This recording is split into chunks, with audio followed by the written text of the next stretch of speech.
La famille, bonsoir. J'espère que vous allez bien. Bienvenue sur ma chaîne YouTube. Qu'est-ce que nous allons faire dans cette vidéo? Alors, c'est très simple. Pour ceux qui savent, je me suis offert une petite Bentley Continental GT-C Speed, donc le W12, qui est en face de moi.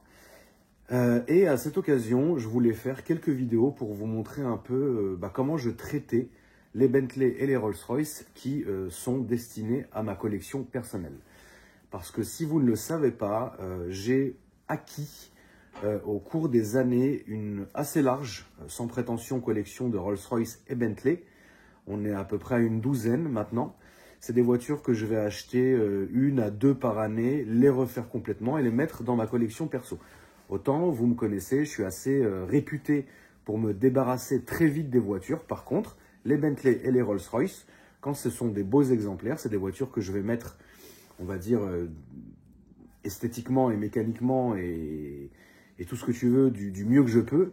Et après, elles vont aller, soit je vais rouler avec, comme là, ma Ghost qui est juste ici, soit elles vont aller dans ma collection en gardiennage. Donc, je vais vous montrer mon dernier exemplaire. On va faire un point rapide sur la Ghost qui est pratiquement terminé. On est parti.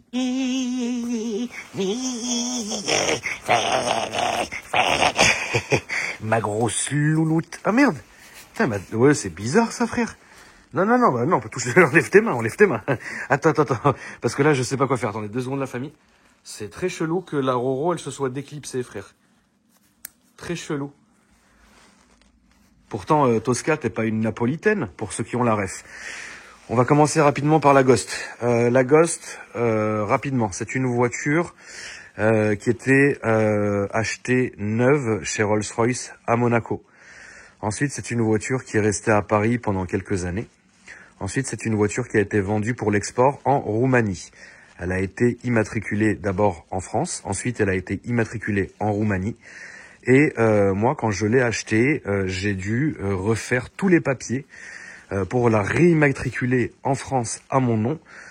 Donc quitus fiscal, il n'y a évidemment pas de malus. Par contre, je dois repayer une carte grise qui est à peu près dans les moins de 2000 € si je dis pas de conneries. Donc pour l'instant, je suis en immatriculation roumaine. Et elle va récupérer, par contre ça je le savais pas, elle va récupérer son ancien numéro de plaque quand elle était française. Donc voici ma Ghost, première génération. Alors cette voiture n'avait pas tourné pendant quelques longs mois. Et malheureusement, les Rolls-Royce et les Bentley, quand elles tournent pas pendant très longtemps, soit tu vas mettre un coup de booster et ça va démarrer, soit tu vas avoir une espèce de cascade de problèmes comme ça a été le cas sur celle-ci. Qu'est-ce qui s'est passé sur celle-ci? C'est-à-dire que quand je l'ai reçue, la voiture allait très bien et au fil du temps, elle a commencé un peu à déconner. J'ai commencé à me manger des coupures de batterie répétitives. J'ai commencé à me manger des voyants de capteur de pression pneu, donc le TPMS, et le capteur d'assiette qui divaguait complètement. Donc voilà ce qui s'est passé avec cette voiture. Ce qui s'est passé, c'est que quand on a commencé à checker la voiture, et d'ailleurs je voulais remercier mon mécano attitré Nicolas, frérot, Chapelier Automobile. Nicolas, qui est spécialiste BMW, n'a pas eu peur de s'attaquer à la Ghost parce que lui ne voyait pas une Rolls-Royce, lui voyait une BMW 760. Et d'ailleurs, c'est très bien qu'il l'ait pris comme ça parce que ça lui a facilité tout le travail. Il s'est dit, je vais oublier que c'est une Ghost, je vais oublier que c'est cher, pour moi c'est une BMW. Ça s'arrête là. Donc, en la passant au diag et en faisant une recherche de panne, il s'est aperçu qu'en fait, la batterie ne rechargeait pas. Et donc, à force de la démarrer au booster, déjà, on avait bouffé la batterie. Et en plus de ça, on commençait vraiment à fatiguer tous les calculateurs qui coupaient, ils se revenaient, qui coupaient, qui truc et machin. Donc, à un moment donné, il a fallu comprendre. Donc, évidemment, première chose à laquelle il a pensé, ce qui est normal, et j'ai pensé la même chose, c'est un problème d'alternateur. L'alternateur, vous avez 20 heures de main-d'œuvre. Il est donné pour 20 heures de main-d'œuvre, 1000 et quelques euros, etc. Donc, il s'est dit, autant que je commence pas à descendre la moitié du machin pour accéder à l'alternateur, je vais faire une recherche de panne plus poussée. Il a commencé à regarder, Dieu merci, il s'est rendu compte au bout de 8 heures qu'il y avait simplement un problème de masse sur la voiture. Il y avait une masse qui était dévissée, donc c'est un truc tout con. Il a tout rebranché correctement. L'alternateur a rechargé à 14. Donc ça déjà, ça a été un problème en moins. Ensuite, on s'est rendu compte que les voyants étaient extrêmement persistants, mais le voyant de capteur de pneus venait toujours avec le voyant de TPMS, le voyant de correcteur d'assiette. Donc il s'est dit que c'était un problème et qui devait être lié, tu vois. Qu'est-ce qui s'est passé? Cette partie-là, au fond, donc derrière tout ça, en fait, vous aviez un fil, et on se demande si c'est pas l'œuvre d'un rongeur. En fait, vous aviez un fil, enfin un faisceau qui était coupé, en fait, qui était arraché. Et à ce moment-là, en fait, lui, bah, c'est son taf, il a refait le faisceau, et du coup, ça a corrigé instantanément le problème de capteur de pneus. Ça, c'est le premier point. Donc, quand il a corrigé ça, il s'est dit, mais il me reste ce putain de correcteur d'assiette. Le correcteur d'assiette, si vous le voyez... Oui, je sais. Oui, voilà, je sais. Oui, voilà, Barba Papa. Voilà, Barba Papa. La tête, t'es très gentil. Barba Papa. Barba Papa. Oui, voilà, toi aussi. Oui, Barba Papa. Donc, Barba Papa, quand il a regardé... Bon, Barba Papa... Attends, mais laisse-moi filmer pour les gens. Tu te calmes, Barba Papa. Allez, on a déjà fait les bisous. Bon, on va pas pouvoir... En gros, la famille... Attendez. Oh là là. En gros, la famille, là-dedans... Attends, je vais essayer de le filmer en vite fait pour les chiens. Genre ça, là, tu vois là, ça, c'est le correcteur d'assiette. Désolé. Ah, c'est des boules d'amour. Hein. Boules d'amour, frérot, correcteur d'assiette. Bon, on s'est dit, écoute, sors-le, on va regarder la ref. Alors, très malin. Référence de correcteur d'assiette, capteur d'assiette avant gauche de BMW série 7. Mais quand tu l'achètes 90 € chez BM et que tu le branches, la voiture, le calculo ne reconnaît pas. Ce n'est pas une pièce BMW. Et en fait, la pièce Rolls-Royce, je vais vous la montrer. Regarde comment ils sont malins. La pièce Rolls-Royce, c'est celle-ci, la famille. La même siglée BMW, sauf qu'il y a 2 cosses et 2 chiffres qui sont inversés. Ce qui t'oblige à acheter la pièce Rolls-Royce à 395 € au lieu de 90 € ou 80 € chez BMW. Donc on en est là. Sur cette voiture, une fois que tout a été fait au niveau mécanique et la rendre roulable et fiable et tout ce que tu veux, etc., est venu le moment de lui faire une bonne révision. Alors, ce qu'on appelle un service pack. En fait, le service pack qui va regrouper les bougies, qui va regrouper les 2 courroies accessoires, qui va regrouper les filtres, sans l'huile, on est à 495 €, enfin 495 pounds livré de Londres, sans les taxes et sans les huiles. L'huile là-dedans, vous mettez absolument du Castrol 5,30 ou 0,30 et c'est livré sans ça. Et donc du coup, nous, c'est ce qu'on a fait. On a exécuté...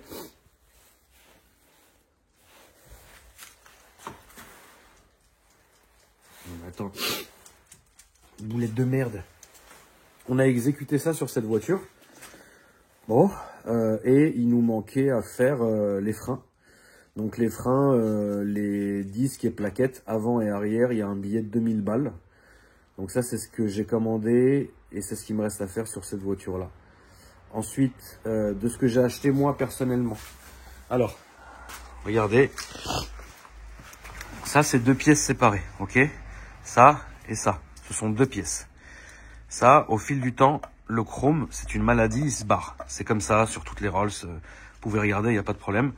Et ça, ça bouge pas parce que moi, c'est peint. Cette partie-là, en elle-même, coûte 200 €. Cette partie-là coûte 300.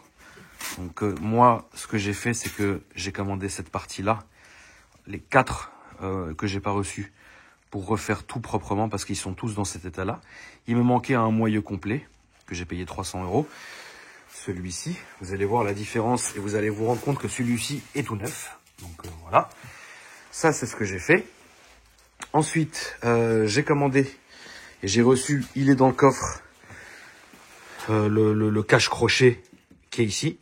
Cette petite pièce de merde a été compliquée à trouver. J'ai finalement dû la commander chez Rolls-Royce Monaco et ça m'a coûté 300 €. On parle vraiment de ça. Hein. C'est un bout de plastoc.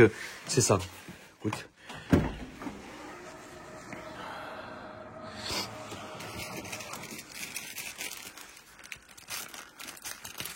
c'est ça. Donc pour l'instant, il est en après parce que la voiture n'est pas encore allée chez le carrossier. Elle finira par le carrossier une fois qu'elle sera complètement terminée. Donc ça, c'est ce que j'ai fait.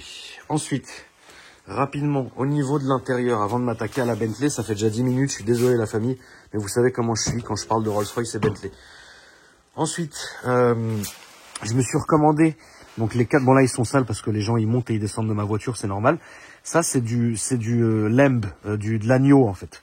Donc je me suis recommandé, c'est d'origine Rolls, hein, donc je me suis commandé les 4 neufs, il y en a eu pour 1500 balles environ. Ensuite, sur ma Ghost, il me manquait les parapluies. Je l'ai reçu il y a 1 heure avant que je fasse cette vidéo. Donc les parapluies d'origine Rolls-Royce qui coûtent 400 balles pièce. Mais il me les fallait absolument. J'avais pas les deux sur cette voiture. Donc du coup, voilà. Bon, au niveau de l'intérieur, j'ai absolument rien touché. Et puis, mis à part les tapis, donc c'est bon. Attention à ta petite tête, mon chat. Attention, Lolo. Pousse-toi ta tête. Ta petite tête. Pousse-toi. Bah, dis-moi, t'es pas le chien le plus aiguisé du chenil. Chad. Shadow. Viens, Lolo. Attention à ta tête. Quel con, putain. Donc ça, et le plus gros du travail. Alors, le plus gros du travail, ça a été ma calandre. En fait, si vous voulez, c'est 2 parties. Vous avez cette première partie-là, et vous avez cette deuxième partie-là. Ok? Ce n'est pas un. Ça, c'est une pièce. Et ça, c'est une pièce. Et si vous regardez, ici, moi, c'est tout gondolé. Tu vois? Ici et ici. En fait, il y a une poubelle qui est descendue sur la voiture et ça a tapé ici, en fait. Et moi, je déteste ça. Donc ça, j'en ai racheté une neuve. Ça coûte 7000 $. Et ça, je l'ai déjà reçu. Ça, je le reçois lundi. Ça, je l'ai déjà reçu, vous voyez, ici. Et c'est ce que vous avez dans le coffre. Et ça, ça coûte 900 $ à peu près. Donc voilà pour la Ghost. Aussi dans le coffre, le long truc, c'est ça. Que moi, j'ai remis en chrome. Parce que j'aime bien quand la voiture, elle est équilibrée niveau chrome. La Bentley, qu'est-ce qu'elle est? Pourquoi elle est là? Comment elle en est arrivée là? En fait, si tu veux, cette Bentley, comme je vous l'ai dit, c'est une Continental GTC. Donc GTC, c'est pour cabriolet. Comme vous voyez, le toit est en toile. Speed, donc c'est la version la plus puissante. W12 pack Mulliner. Donc c'est la plus... elle est méchante, quoi. En gros, pour faire simple. Si tu veux, en fait, cette voiture n'a pas tourné depuis 2017. Elle est restée entreposée. Ça se voit aux pneus, en fait. C'est pas parce qu'elle est propre. Mais regardez les pneus. C'est une voiture qui est, même si elle a subi un très bon lavage, c'est une voiture qui est restée entreposée depuis 2017. C'est une voiture qui roulait quasiment tous les jours. Elle a été rachetée dans une collection. Elle n'a plus jamais bougé. C'est une voiture en toute transparence que j'ai payé 50 000 €. Donc je ne l'ai pas du tout payé cher pour ce que c'est. Elle a très peu de kilomètres. Elle est dans un état intérieur qui est bien, dans un état extérieur qui est bien aussi, malgré 2-3 choses. Le vrai problème de cette voiture, il est simple, c'est vraiment l'électronique. Il y a énormément de voyants que je vous montrerai en même temps quand on fera la prochaine vidéo. Mais je voulais d'abord vous montrer le produit comme ça que vous compreniez. Donc la voici. Elle a l'atout d'avoir le pack Mulliner, c'est-à-dire qu'elle a les grilles. Oui, mais même mon loulou, tu veux pas me laisser filmer mon gros chat. Bon, ça va pas être possible avec les Malinois, la famille, vous savez comment c'est. Et toi, ma grosse? Ah, mais toi, t'as pas fait régime, hein.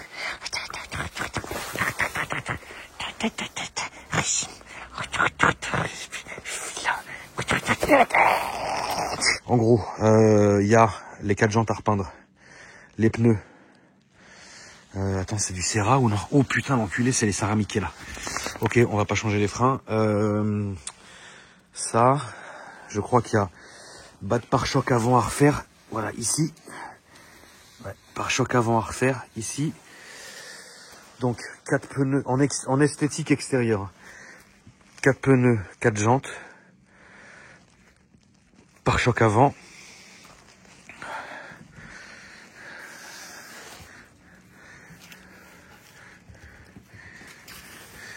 Oh là là là là là là.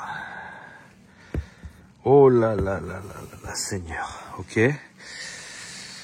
Ok. Ok. Ok. On va faire le tour.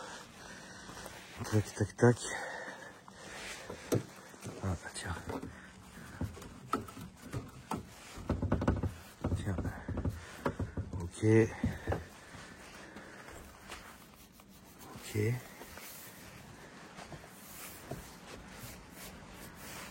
Ok. Ok. Ok. Tac.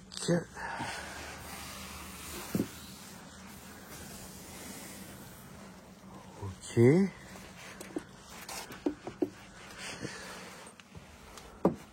Ok.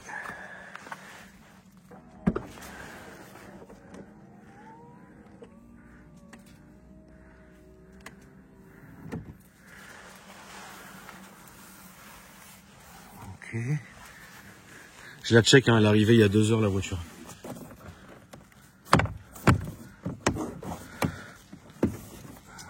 Ok. Ah, tiens. Maintien de charge.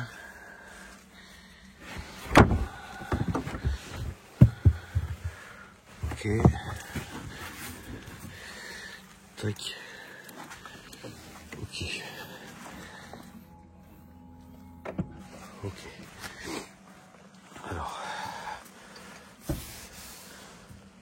Ah, tu vois, regarde, c'est pour ça que je l'ai fait. C'était sûr. Putain, fait chier. L'intérieur, il est comment? Il est poussiéreux, il est sale, mais il est là. Ok. Ouais, ok. Tac. On va l'aider un peu.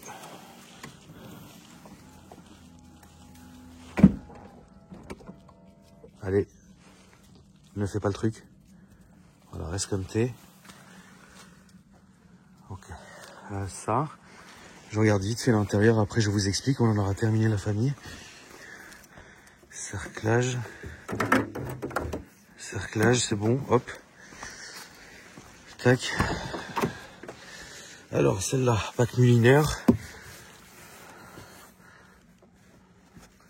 Ok, parce que ça saute. Les boutons sautent. Là, les boutons sont bons. C'est bon. C'est bon.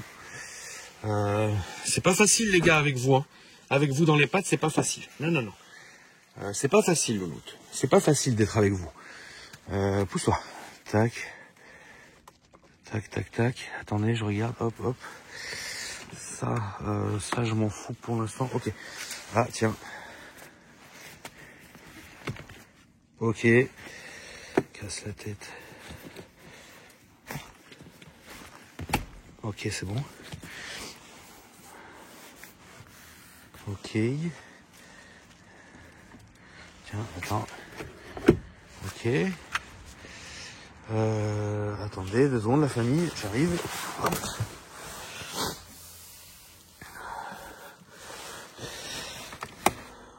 Ah putain, non, pas ça. Non.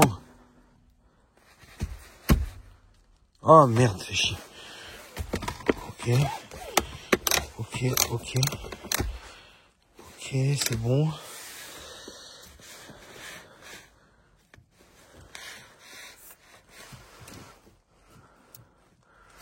Ok.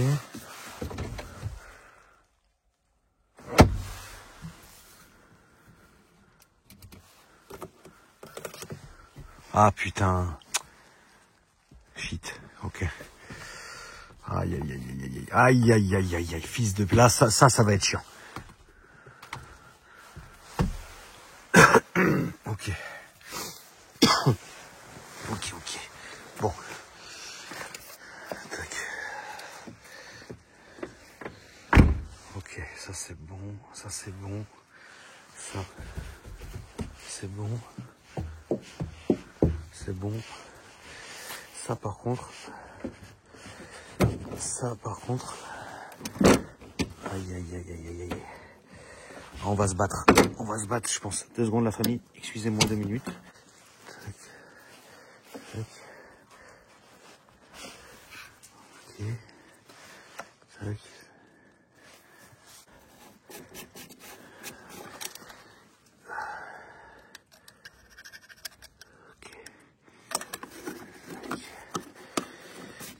Tac, tac. Ok, bon. Le v'là. Le v'là, le v'là. Le cauchemar des mécanos, il est là, sous vos yeux.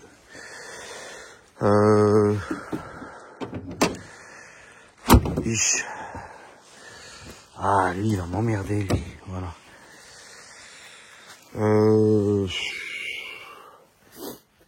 Voyant amortisseur, voyant ESP, voyant capote, voyant feu.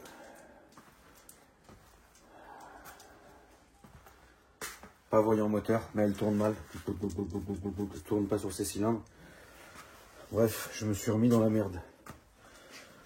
Rendez-vous au prochain épisode. Salut.